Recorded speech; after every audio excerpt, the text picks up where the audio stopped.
All right, Michael, the NFC South, it's not the best division in football, but I do think it is interesting. Over at our show sponsor, DraftKings, the Bucs are the favorites, minus 300 to repeat as the champs. The Saints, plus 350. Panthers, 12-1. Falcons, 25-1. But those teams, I don't think we need to get into them as it pertains to winning a division. So let's focus on the Bucs and the Saints, starting with Tampa. This week, they made the signing of Akeem Hicks at defensive tackle. I love it. I love the big guys on the interior, pairing them up with my guy Vita Vea out of Washington. That'll be a fun duo there in the interior. But this Tampa Bay Buccaneers team, just based on where they're at in the offseason, Brady, of course, returning as the headlining piece of their offseason. Are you sold on this Bucs team being as good as they were a couple years ago, or do you think that they still have a little bit of work to do to reach that Super Bowl level? I think they've had a good offseason. I mean, they've lost some key pieces, but they replaced them. Shaq Mason comes in, replaces Alex Kappa. They've lost another guard. They bring Stenny in from Arizona. So I think they've done a really good job of replacing the pieces, trying to add to it. They drafted Rashard White in the third round to replace the kid who left. I think the kid who left, the running back who left to go to Kansas City. So, I mean, I think they've done a nice job of replacing pieces. I love the Hicks signing. Look, I'm a huge Akeem Hicks fan. When I was at the Patriots, we practiced against the Saints down in West Virginia, and we had a hard time blocking him. And then we traded for him, and it was a great trade for us. And that defensive front we had when we were in 16, that was one of the best defensive fronts I think New England's had in a while with Hicks and Alan Branch and Ninkovich and Chandler Jones coming off the edges. I think it was really good. So to me, I think if he can stay healthy, he's hard to block one-on-one, and Vita Vea's hard to block. You better be good at guard if you're going to block these two cats.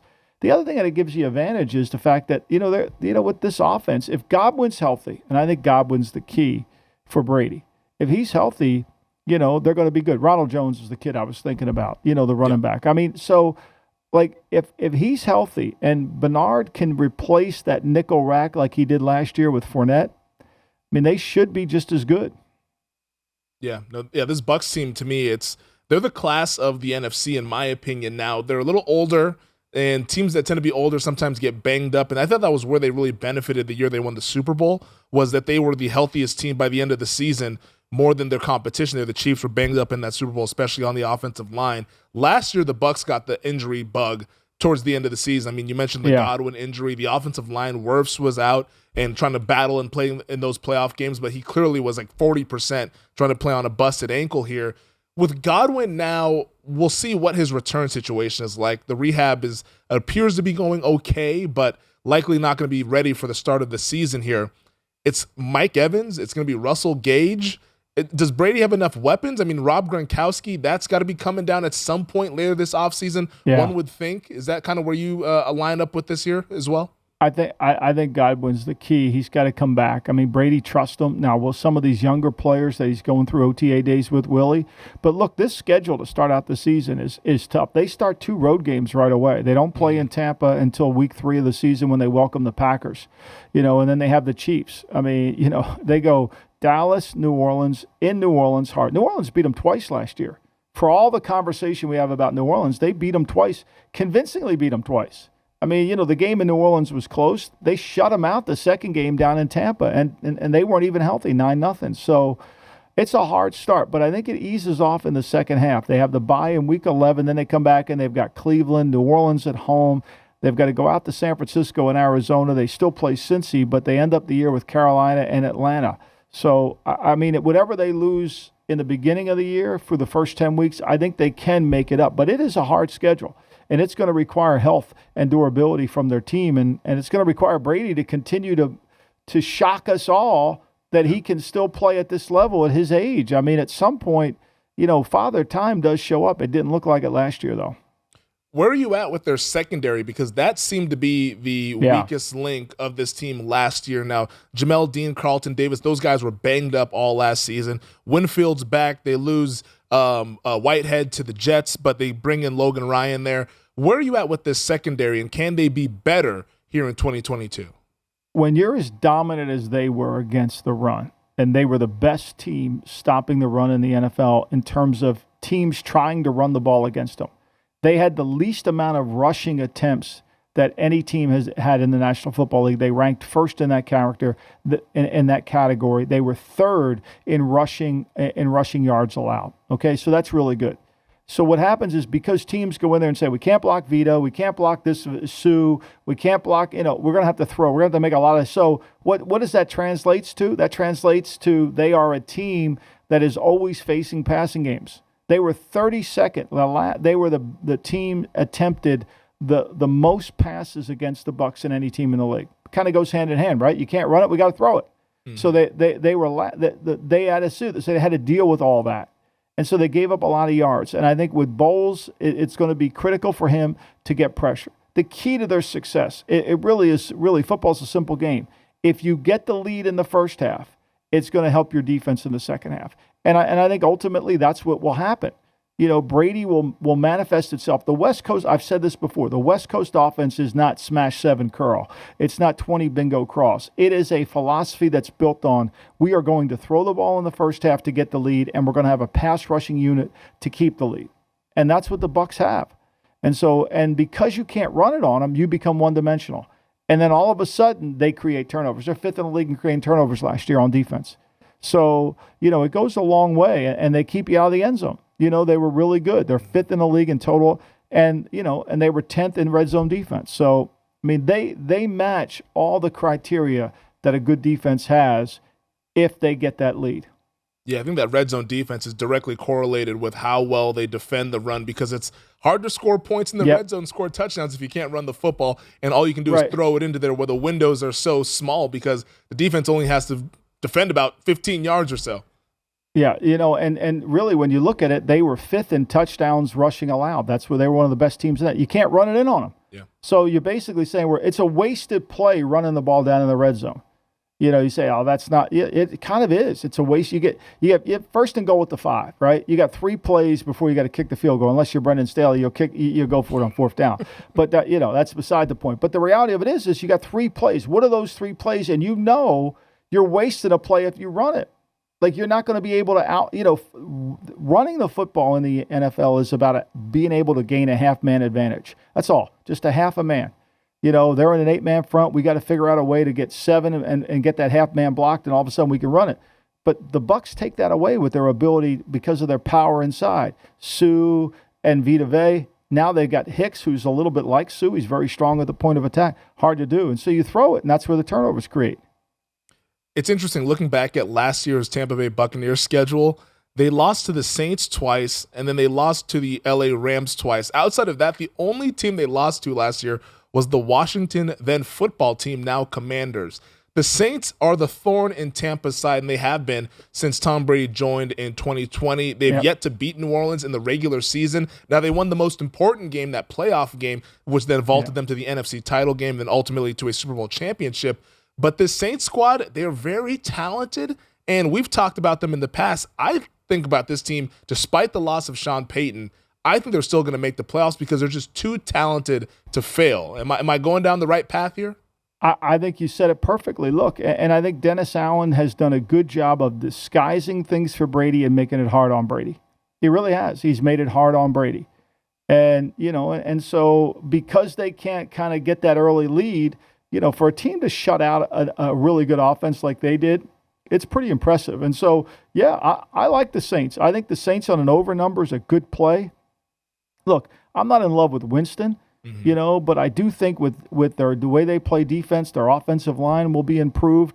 I don't know how long Kamara is going to get suspended for, but with Thomas back and, with Olivier, the receiver, to go along with what right now, when you look at their roster, one of their best players last year was the Callaway kid, right? Mm-hmm. And now Callaway's the 4th receiver. You got Landry going to be the 3rd receiver. Callaway's the 4th. Callaway had a really good year last year. And so now their receiving core is better. The offensive line, I think, with Penning, the rookie they drafted out of Northern Iowa, I think he'll be able to hopefully play 17 games, and they won't have to deal with the Armstead injury going back and forth. And all I've heard about now, we'll be interested to see, is this Lucas Krull kid that they talked about, this tight end that they signed that was a basketball player at Pitt, and he had a good year. He's 6'6", and they feel like he could really come around. So I like the Saints team. If they get some production out of the tight end, if they get a young tight end to come through for them, with their defense and Dennis Allen's scheme, it's hard to play. The Kamara thing has been awfully quiet this offseason ever since he had that little skirmish, or what you might want to call it, during the Pro Bowl week here in Las Vegas.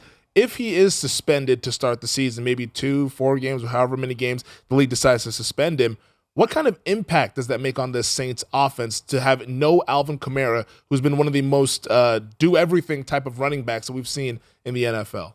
9.3 yards a catch. I mean, that to me says it all right there. Whenever you can get a running back to average over 9 yards a catch, that he's a weapon. He's moved from being a running back to being a weapon.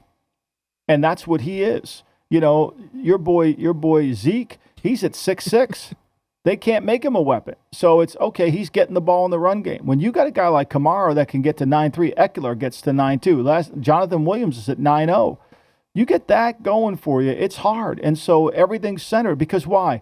It's an easier throw. When you look at targets, you must always look at receptions and targets. How many throws does it take to get the ball completed to this guy? And running backs, that margin shrinks because a lot of them are shorter throws. And because they're shorter throws, you can yards after the catch. I think it's a hard guy. He's a hard guy to replace. Dwayne Washington, who's been there, I don't think he can. They can't replace Kamara. Now Ingram can give him some help in the running game, not in the passing game.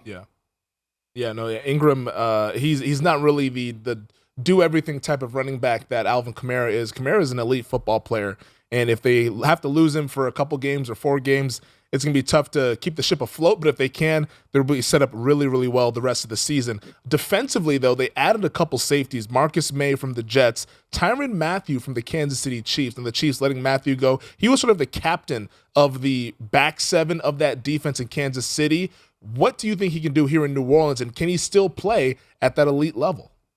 You know, he replaces Malcolm Jenkins, and Malcolm Jenkins got him lined up. Malcolm Jenkins got him organized.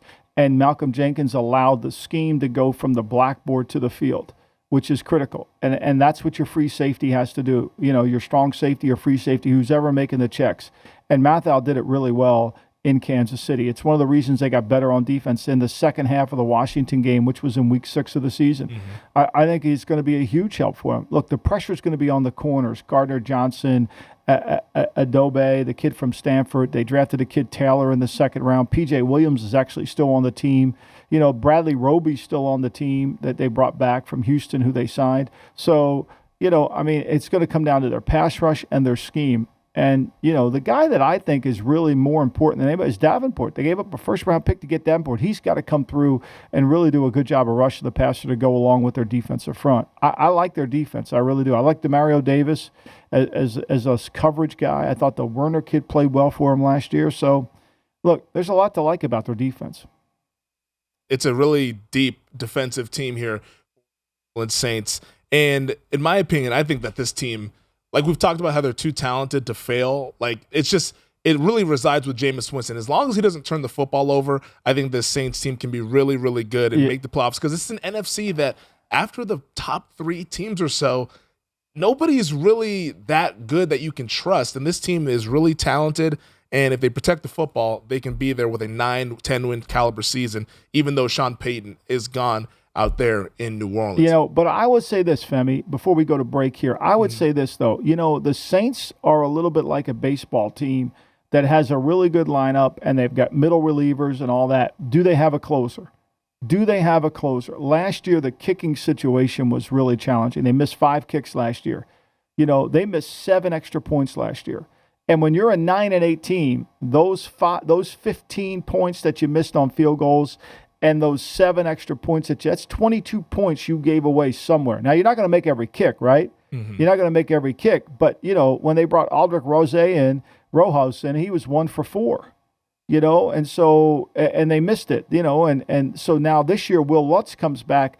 That, to me, is going to be the key. When you have such a slight margin of error, you know, those kicks become, I mean, we saw it with the Bengals run. I mean, McPherson really is the MVP. As great as Burrow was, great as Chase, guy made every kick. Thanks for watching the GM Shuffle with Michael Lombardi. And for more videos like this, make sure to subscribe to VSiN Live and the GM Shuffle podcast with Michael Lombardi, presented by DraftKings and VSiN, wherever you get your podcasts.